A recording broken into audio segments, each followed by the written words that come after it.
മുഖ്യമന്ത്രി പിണറായി വിജയൻ മതവിശ്വാസിയല്ലെന്നാണല്ലോ പറഞ്ഞിട്ടുള്ളത്. അദ്ദേഹത്തിൻ്റെ മകൻ ഈ അടുത്ത കാലത്ത് ഗുരുവായൂർ പോയില്ലേ, തൊഴാൻ പോയില്ലേ? ആ ഫോട്ടോ എടുത്ത ആളെ ആക്രമിച്ച് അധിക്ഷേപിച്ച് ആ ഫോട്ടോ ഡിലീറ്റ് ചെയ്തു. എന്ത് മുഖ്യമന്ത്രി പിണറായി വിജയൻ്റെ മകൻ അമ്പലത്തിൽ പോകുന്നതിൻ്റെ ദൃശ്യങ്ങൾ പുറത്തു വന്നാൽ എന്താ പ്രശ്നം? അവരുടെ സ്വകാര്യതയെ മാനിച്ചിട്ടാണെങ്കിൽ മറ്റാരുടെയും ഫോട്ടോ വരാൻ പാടില്ല. അങ്ങനെ വരില്ല എന്ന് ഉറപ്പ് വരുത്തേണ്ട ആളാണ് ആഭ്യന്തര വകുപ്പ് മന്ത്രി അല്ലേ? ബാക്കി എല്ലാവരുടെയും ചിത്രങ്ങൾ പുറത്തു വരുമ്പോൾ മകൻ്റെ മാത്രം പുറത്തു വരുമെന്ന് തീരുമാനിക്കാൻ പാടില്ല.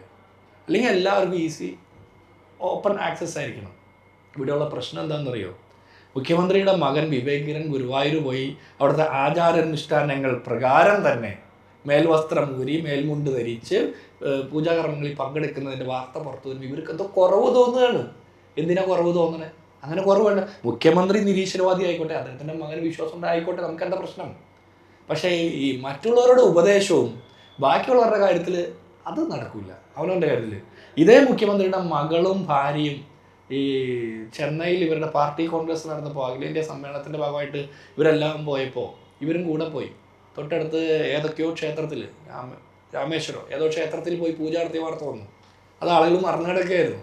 കോടിയേരി ബാലകൃഷ്ണൻ്റെ ഭാര്യയുടെ നേതൃത്വത്തിൽ പൂമൂടൽ ചടങ്ങ് നടത്തി ഇല്ലേ? കോടിയേരി മന്ത്രിയായിരുന്ന സമയത്ത്, ആഭ്യന്തരമന്ത്രിയായിരുന്നപ്പോൾ മന്ത്രി മന്ദിരത്തിലെ ഗേറ്റിൻ്റെ സ്ഥാനം മാറ്റിയതുമായി ബന്ധപ്പെട്ട വിവാദമുണ്ട്. ഇതൊക്കെ ഇങ്ങനെ ഈ നാട്ടിൽ നടക്കുന്നുണ്ട്. വിശ്വാസവും അവിശ്വാസമൊക്കെ ഓരോരുത്തരുടെ ചോയ്സാണ്. പക്ഷെ നാട്ടുകാരെ ഉപദേശിക്കുകയും വീട്ടുകാരുടെ തോന്നിവാസവും അത് നടക്കില്ല.